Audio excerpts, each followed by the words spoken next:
Welcome to another episode of Luciana Talks. Today, I have a very special guest with me, Ana Sanz. Ana worked in corporate for 11 years and she's now building her own business as a personal trainer here in Cork. Welcome, Ana. Yeah, thank you. So happy to be here. And am I right saying that I'm your first woman in your podcast? That is true. Very special. Yeah, absolutely. Thank you so much. So just to start introducing myself, my name is Ana. I'm originally from Spain and I've been in Ireland almost 12 years actually. 12 years. Yeah, 12 years. Time flies. What really brought you to Ireland? Definitely not the weather. Everyone can definitely say that. So the funny thing is that my plan was just to be here for 1 year. I was coming here to work as an au pair just because I wanted to improve my English. And then when the year was ended, I found love here in the country, in Cork. So I just didn't want to leave the country. So I just decided to find a job here. And I found one in a corporate company. Yeah. And what was this company back 12 years ago? So it was called Vox Pro, but now it's Tellers Digital. Yeah. And I just started there just working as an agent for customer service in Airbnb. Did you like that? It was fun. It was something completely different to what I was doing before because actually my background is in teaching education. That was completely new. It was actually exciting just because it was new, an office, meeting different people, and I was also going to be able to improve my English, which was also my point here. And you were from Spain? Yes. Where are you from in Spain? It's a very small city. It's called Soria. Not many people know about it, but it's actually between Bilbao and Madrid, surrounded by mountains. It's beautiful, even though it's tiny. And your parents still live there? Yes, they do live there. How easy it is to go from Cork to your city? It's quite challenging actually because before COVID there used to be summer flights from Cork to Madrid, but not anymore. So right now first I would need to go to Dublin, Madrid, and then Madrid to my hometown. By car would be around 2 hours, but by bus around 2 hours and a half. So you really spend around 12 hours probably getting there. So it's really time consuming. Yeah, and you would think like flying from between European cities, it would be easy, but to get there, it takes 12 hours. Absolutely. But you manage to get back and visit family every now and then? Yes, I don't go there very often, but now with the little one, she needs to see the grandparents, of course. So I try maybe once or twice per year, a combination of myself going there or my parents coming over. Yeah, you have to do that. I try to go to Brazil as often as possible. I've been living in Ireland for almost 10 years now, and I went back to Brazil every single year since I moved. And I'm always saying like, this year I'm not going back because the flights are so expensive. And every time we go, we spend so much money. I'm not going. And then when October comes, I'm like, oh, there is a discounted rate for the flights. And you go and get it.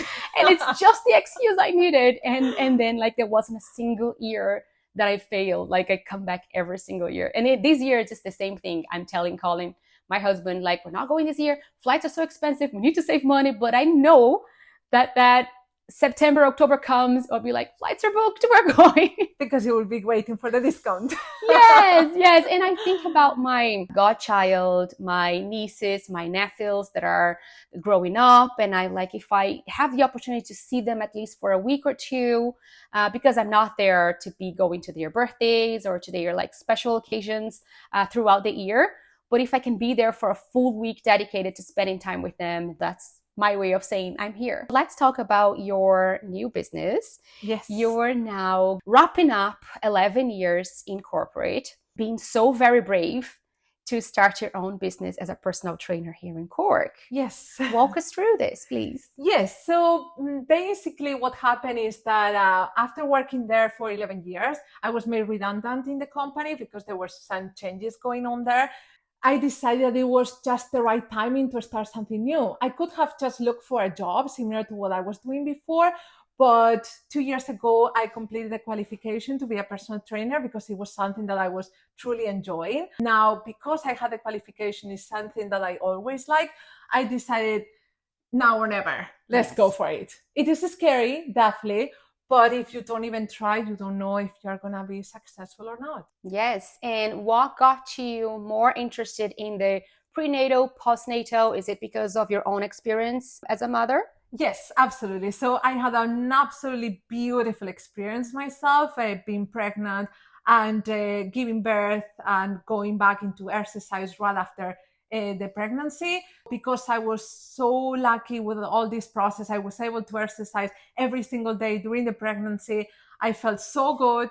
I just want to share all this experience and being able to help other women in their journey. But you don't do just prenatal and postnatal. You also would help anybody that never had a child or just wants to Absolutely. feel good. Yes, anyone, definitely. Yeah. This would be their focus. But if someone wants to reach out to me because they want my help to help them with nutrition or exercise, of course, I will be there to help them. Now that you're starting your own business and you are your own boss, you have to learn different things that you didn't have to before, because it's completely different going from working for a corporate company and now doing your own thing. What is the hardest thing right now for you to do as a business owner? The most difficult thing is definitely to keep up with social media, for example, because previously I had my personal account, but I wasn't really using it that much to post things myself. However, now for the business is really needed because you have to tell people that you are there, you're available, you have to sell yourself. Yeah. And I actually don't really like that part that much, I have to be honest, but I know it's needed for the business. So I have to learn, it might sound silly, but how to post things, how to post stories, how to really create all the different templates with your logo company, the all the different stories you want to post, they are gonna how they are gonna look. And I'm just learning all of this as you go. There's no training for that. There is no other alternative right now. You cannot just avoid social media if you want to sell anything, any service or any product. You just have to learn and just be brave and get used to Yeah. the sound of your voice. Yes. It's very brave. I think other people watching you doing this get inspired. That's what I think it's more fascinating about doing things online, is that some people that have wanted to do something different for their entire lives are now being able to do that and having social media available for you to showcase whatever it is that you want to sell or that you want service that you want to provide. So Yeah. it's very scary sometimes because you have to put yourself out there and be vulnerable, but it's also democratic in a way that everyone has a phone these days and everyone is able to say, hey, this is me, this is what I'm doing. If you're looking for something like that, I'm here. Yeah, absolutely. And sometimes you just have to step outside your comfort zone and just learn something new, new skills. I'm actually very shy myself. So this is something new. Even like 2 weeks ago, when you told me, yeah, let's record a podcast, I was like, no, this is crazy. I'm not going to do it. And here we are right now. Yes, exactly. Like challenging yourself and challenging your own beliefs. I think it's very important. It's scary, but it's also exciting. Yes, it's a Yes. combination of both. I agree. Yes. Do you think that becoming a mother changed the way you wanted to direct your career and your life? Would you think you would have made this move of starting your own business before Aria? Did that affect your decision making process? It affected in the way of focusing the personal training for prenatal and postnatal women, but actually I already completed the qualification before having ARIA, so it was something that it was already exciting for me. It's also about having that flexibility of the different working hours with different clients. Something I feel after having a child is that there isn't much time to hesitate. You Oh have to yeah. get back to her. When you have that time, for example, to create on social media, it's that time. You cannot do it tomorrow because tomorrow there's a zillion other things to do. Like you have to dedicate that time and you try not to waste it. Yeah, you have a very specific time right now that you can spend on social media content, for example, maybe when the little one is already sleeping. So you have like 1, 2 hours, maybe depending on when you want to go to bed, to create the content, to reply to messages, to see what you are going to do with your business. And you don't have another choice. So Yes. you just have to give it a go. Yes, I feel that before having Lana, I have a lot of free time. I wasn't as productive because I didn't understand how precious was that time that I Yes. had available. And now, like when I put Lana to sleep and I know I have another 2-3 hours before I go to sleep, then it's like, oh, there's so much I can do with these 2-3 hours. Yes, you have to be efficient. Yes, exactly. I like you learn to appreciate the hours a lot more. Why do you think it's so important to have someone to create a personalized exercise or nutritional program? Because every person is different. So of course, everyone could just go online, chat GPT, and just get a program, for example. But you don't know exactly what you need. So if you have a personal trainer walking you through the exercise, that is really the best way of doing it. And also for the accountability, that you will make sure that you are doing what you need to do. Yes, I agree. And I worked with Anna in the past. Yes, you And did. yes, I was her client. And I felt like it was a big difference having someone to tell me exactly what to do at the gym, because I've been exercising and going to the gym for many years. I don't know, maybe 20 years, but also just going there and doing what I felt like doing. And today I feel like doing this, and, Yeah, not having a plan. not having a plan, and it wasn't going very well. And after I did my exercise program with Anna and my meal program with Anna, there was like something that actually fit my schedule and that was tailored to the goals that I had and what I wanted to achieve. The fact that it was something that was tailored for me and we did it together and we created this together made me go to the gym and have like a plan really of what to do. So 100% I agree with you. What's one common misconception about exercising while pregnant? I would say that pregnant people might think that, oh, I can't do any exercise. I just have to rest, look after my body because I'm growing a baby inside me. But that's actually not true in most of the cases. However, every person is different. So they always need to check with their doctor first, just in case. They can, of course, do exercise. If you're used to having a lifestyle during pregnancy, the good thing is just to keep doing the same. You don't have to stop doing some strength training or running or cycling just because you're pregnant. You have to continue with your life. And it's actually healthier if you just continue doing what you were doing in a safe way, of course. Yes. And what exercise were you doing when you were pregnant? I was still doing strength training, not lifting crazy weights, of course not, but still going to the gym every single day, doing my exercise. I was still cycling during weekends, going for walks every single day. During my lunchtime, I would go for half an hour walk. Yeah, that was all I was doing. That's a lot. That's a lot. Do you feel like all this exercising helped you during the delivery? Absolutely, yes. I remember I was actually doing exercise until the day before Arya was born, and I felt amazing every single day. So definitely, if you keep doing your exercise, you're working on your pelvic floor exercise. Squatting is also really important for delivery. That will definitely help. How do you feel it's different prescribing exercise to someone that is pregnant than to someone that it's right after postpartum? Because the body has changed in so many different ways. So when you are pregnant, you need to focus on working your pelvic floor, but your baby is still inside. So there are certain exercises that are not recommended. For example, lying down on the floor with your back on the floor. So that is definitely not recommended. Or something on a bench. For example, I remember I was trying to do bench press, lying down on the bench. Standing up was extremely hard. So no, that is not recommended. Mm-hmm. You can do it in the first weeks, for example, first months. After that, you will feel that it's extremely hard. So there are other many things that you can do.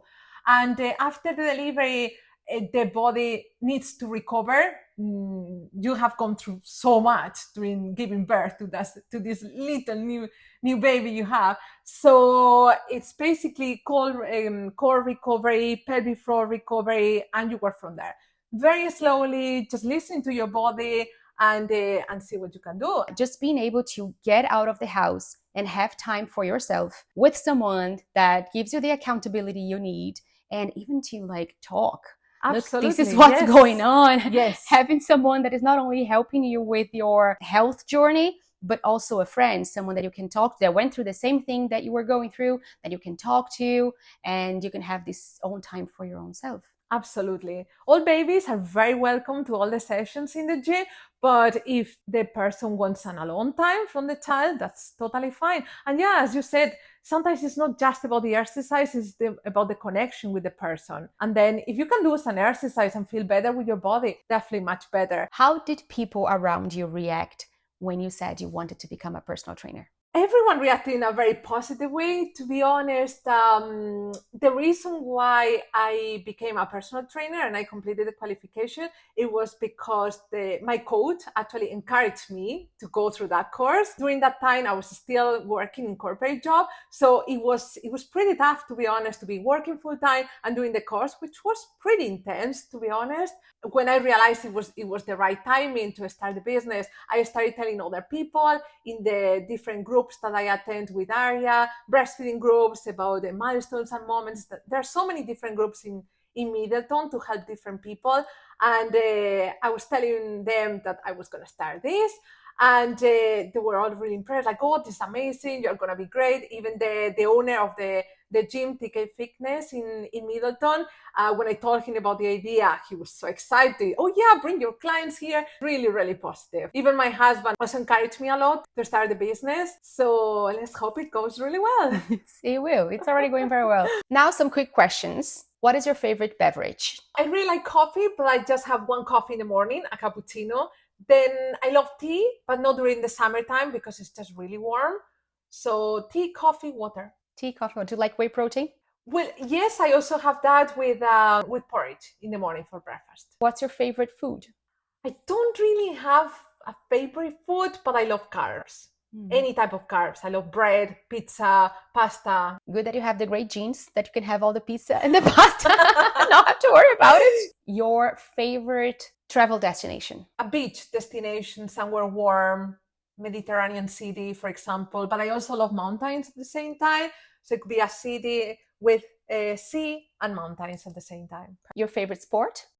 Could be cycling. I absolutely love cycling and just training in the gym. And what is your favorite thing about Ireland? Just nature. It's just so beautiful. You go anywhere in the countryside, it could be near the ocean, for example, and the cliffs are just amazing with the ocean, the combination of that color with the green. So anywhere in Ireland. Thank you very much. Thank you very much for having me here.